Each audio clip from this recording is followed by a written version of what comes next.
Judy from Witchpeace Craft. Welcome to the 15th of January. It is time to call you all aboard Broomstick Airways. We are leaving Lancashire and heading off to our second destination of our yarn vacation. Now, it seems like a lot of you had a lot of fun in Lancashire. I love seeing your pictures and the reason why you chose the colours in your project. Now, don't forget, if you want to be in the end of month participant prize draw, to post your pictures on Instagram or in the Facebook group with the hashtag YarnVacationAU. Or if you don't do social media, feel free to email me your pictures. You can give me permission to share them in the private Facebook group or not. Entirely up to you. So Lancashire was so much fun. It is now on my bucket list of places to want to visit when I go to the UK, if I can.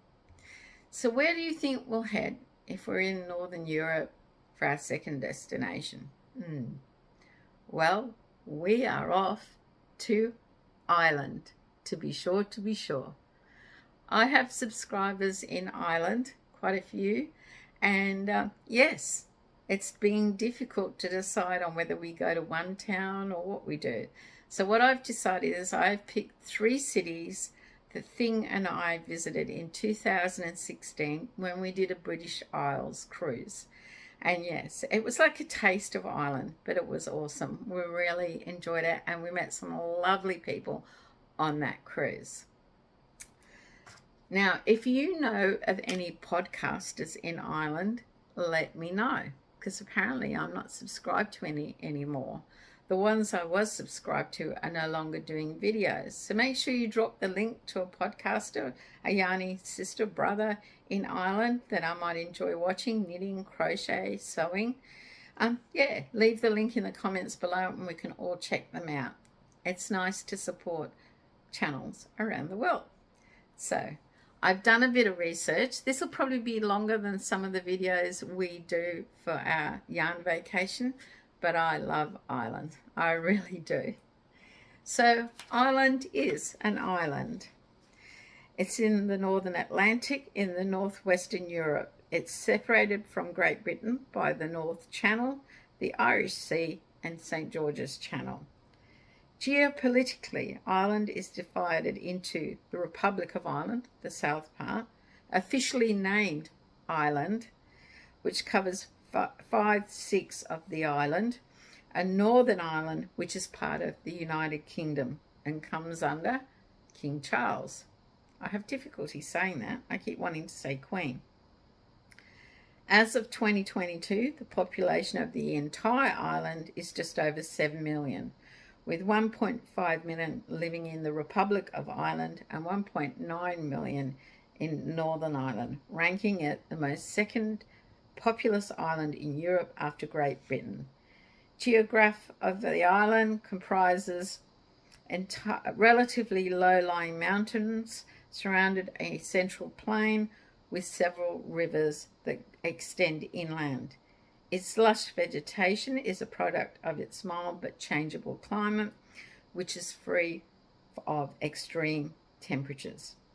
So because we're going to 3 different cities, I just thought I'd do a temperature of the overall picture of Ireland.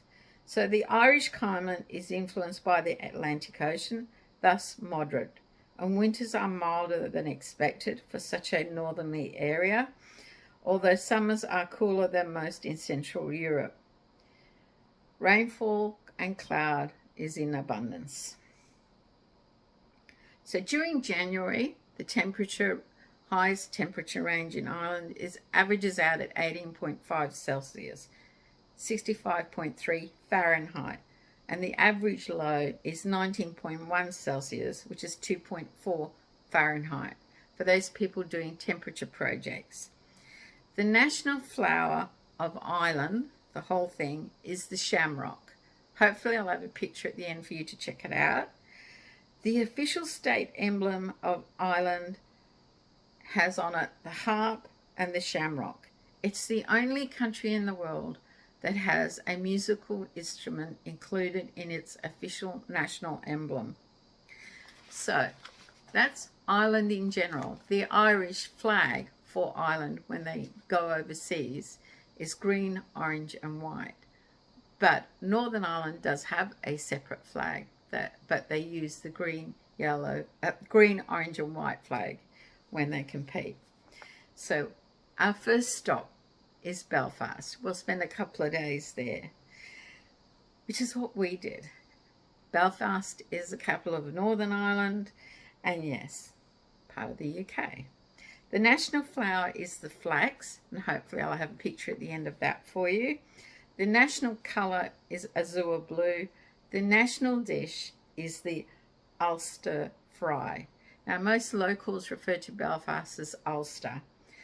The dish consists of fried eggs, bacon, sausage, black pudding, fried soda bread, and potato farls, which are like little deep fried potato things. I love black pudding. I was brought up on it. My immediate family here freak out when I want to eat it. Trivial interesting facts. Now, if you didn't know, the Titanic was built in Belfast. This world's most famous ship, when it was constructed in the early 1900s, was longer than the height of the world's tallest building at 882 feet and 6 inches in length. It weighed 46,320 tons. The Titanic was the largest man-made movable object in the world ever seen, and we all know what happened to it. The symbol of Belfast is the seahorse. It points to the maritime history of Belfast. It has an early connection with the merchants. They used to, in the 17th century, print the seahorse on their money, and it still features in the Belfast coat of arms.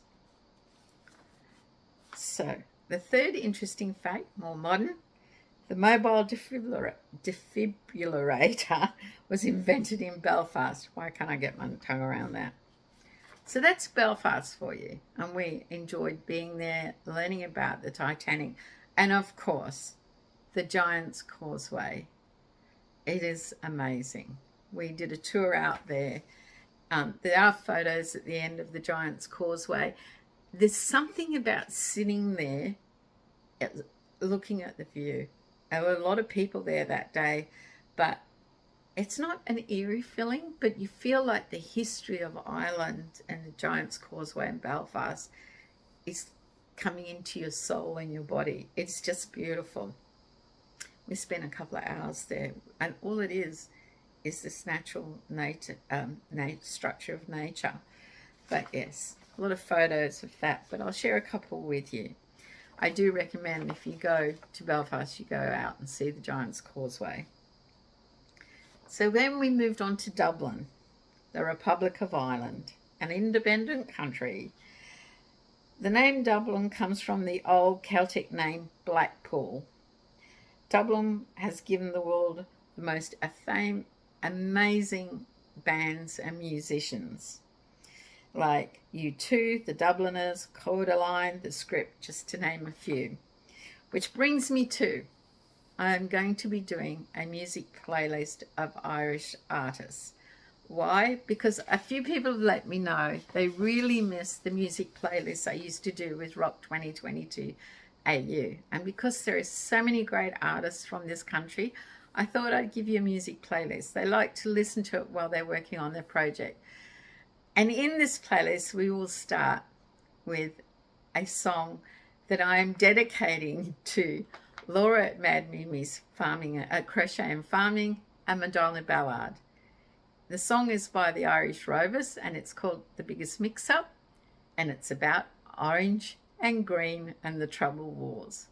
If you want to Google the Trouble Wars and find out what they're about, but listen to the song. It's a bit of tongue-in-cheek for me between these two. Yes, I like orange too, and I'm not a fan of green.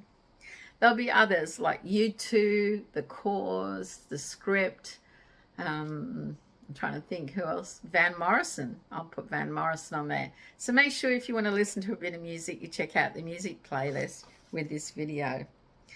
Dublin is home to the beer brand Guinness.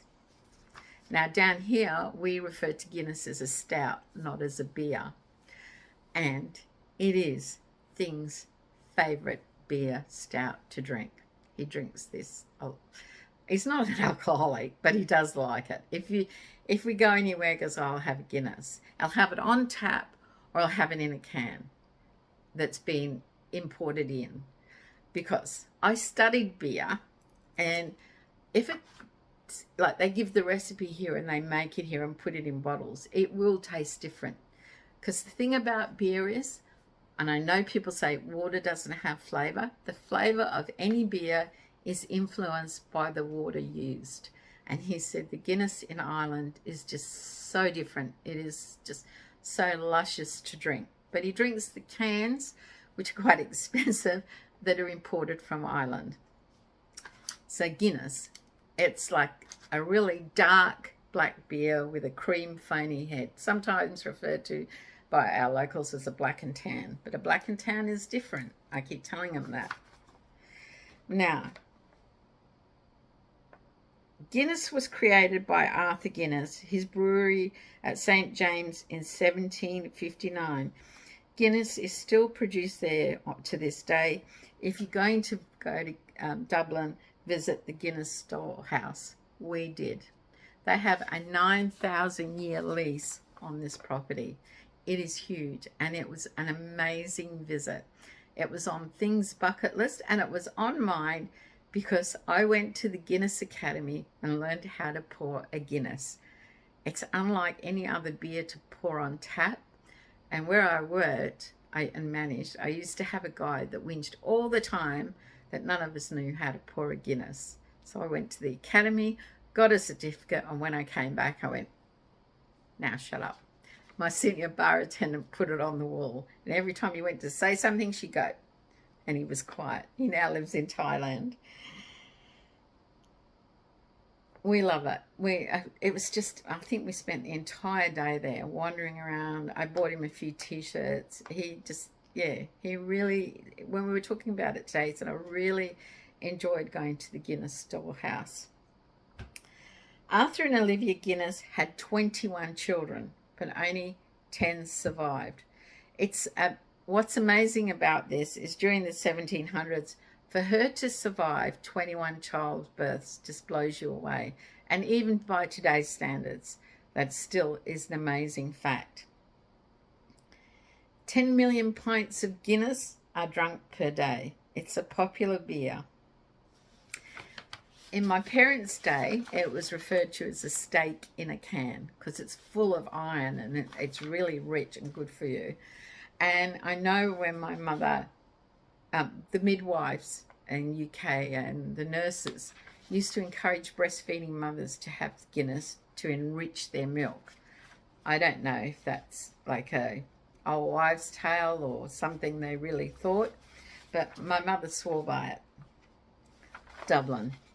I guess we spent most of our time looking around for Guinness, shopping for Guinness, but there is more to Dublin than Guinness, so please check it out. We then went on to Cork. Now, out of the three places, Cork is my favourite. I absolutely loved it and hope I can go back there one day and see more of it. We were there in early spring and the flowers are amazing. The colours, so different to where we live. The greenery, the people were lovely. It was just a beautiful place to visit and I didn't see enough of it. When we left the cruise ship, they advise you to wear loose-fitting clothing because it is the foodie capital of Ireland, the culinary capital. You're actively encouraged to gorge yourself on food, and there's no better introduction to Cork's foodie scene than the fantastic English market. Now, some of the popular traditional dishes they serve, I might not get the names right, but I hope.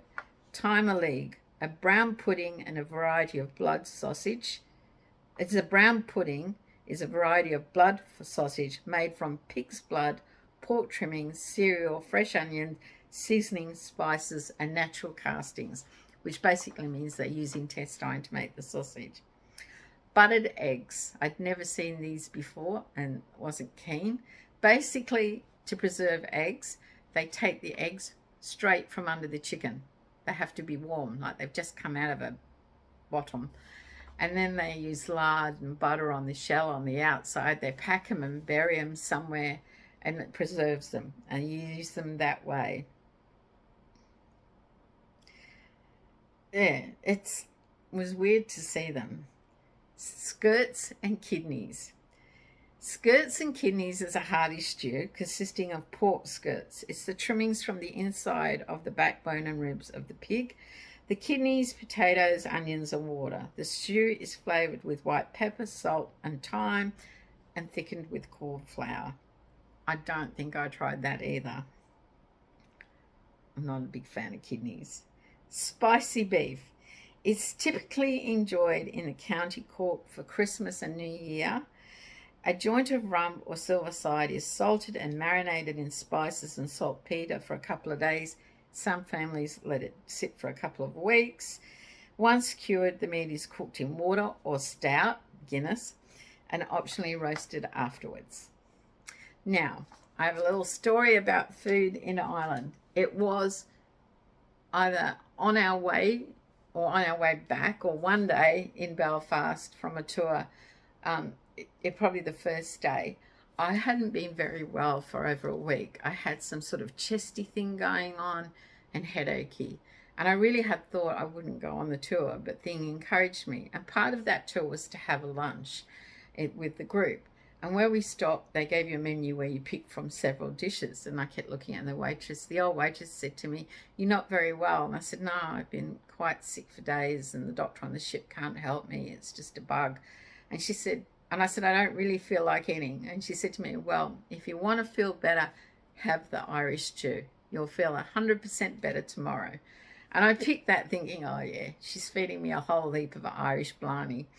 Well, believe it or not, the next day I was 100% better. It was the tastiest thing I've ever eaten in a week. I cleaned my bowl, and yes, it worked. So whether it was blarney or mind over matter, I don't know.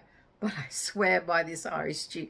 I've never made one because I'm worried I'll never get the flavour the same, but maybe one day I'll experiment. My story of Irish food. And I love my food. Some interesting trivia about Cork. John F. Kennedy's great-grandfather came from West Cork. The first potato was planted in Cork by Sir Walter Raleigh in the 1588. Blarney Castle and the Blarney Stone is located in Cork. About 500,000 people visit every year, except during the COVID years, of course. And yes, Thing and I went to Blarney Castle and we kissed the Blarney Stone. So, to go and kiss the Blarney Stone, you go up this tower, a very narrow, winding staircase, and there's a queue on it. It's very slow moving, and I do suffer from slight claustrophobia. And fortunately for me, there was an English couple in front and an Australian couple behind us, and Kevin explained, and we kept an extra step either side to give me a bit of less claustrophobic feeling, because it's very slow moving. It's a very busy place.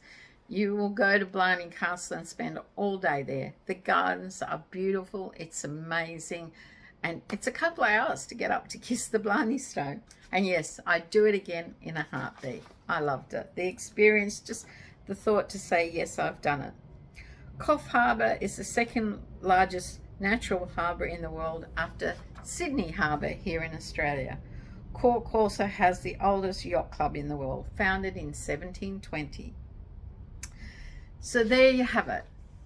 Ireland. 3 different places you can visit to get inspired by, or you can pick your own place in Ireland and tell us about it when you post your picture of your project.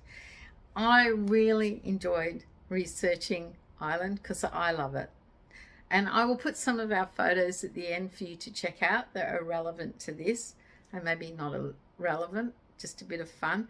I'll try and limit it because we have thousands. When Thing got out the hard drive, the portable hard drive, he went, "You went mad with the camera." I did a bit.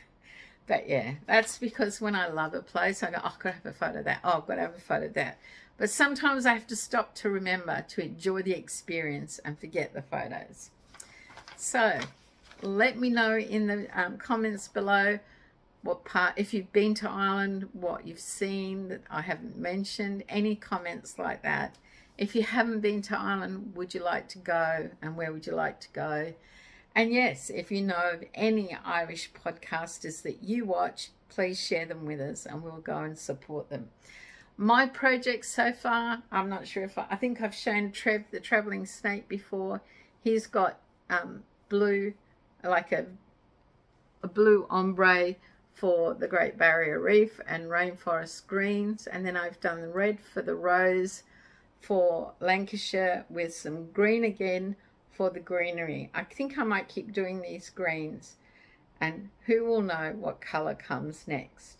Now, because I really like this snake and I wanted to do a temperature project, I started a temperature snake. Now, when I put the eyes in, I can't do the backs on. A thing does it for me. My hands are too weak. And he asked me this morning because I finished her off a bit this morning, what I was going to call her. Because I said, I think I'll make it female and give it eyelashes. And I said, I haven't got a name for her. Because that's Trev the traveling snake. This is, he named her, Trixie the traveling snake. Ta-da! He's reading a book, and the woman in it, one of the female leads, is named Trixie, and he said, she's a bit of a snake in the grass, that woman. And that's why he said, could he call her Trixie? So she is golden for when we left Cairns. It was in the low 30s. And the blue is for Lancashire, because the day I checked, it was either 5 Celsius or 6 Celsius. So there you go. Trixie the traveling snake. I may give her eyelashes so we can tell she's female. They're my 2 projects for Yarn Vacation AU.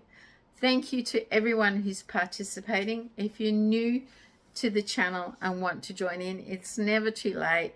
I'll put a link to the playlist so you can check out the rules and conditions and what you need to know for the make-along. Had a mental blank then. I haven't been well the last day or so. I'm only at 80% function, and it was really hard to know what's really wrong. I was nauseous. And as one of my bosses said, are you pregnant? And I went, if I am, I'm selling my story around the world. So yes, my head's a bit heavy, but I'm doing well. I've been doing so much knitting and crocheting. This wrist is sore. Maybe I'll need to take a day off. Anyway, guys, I hope you enjoy Ireland. Make sure you Google a lot of places, have a look at what I've put, because Ireland is a beautiful place to travel to, and it's safe now, unlike in the 1990s. Anyway, until next time, stay safe, stay well, and bye from Trixie and I. Until next time.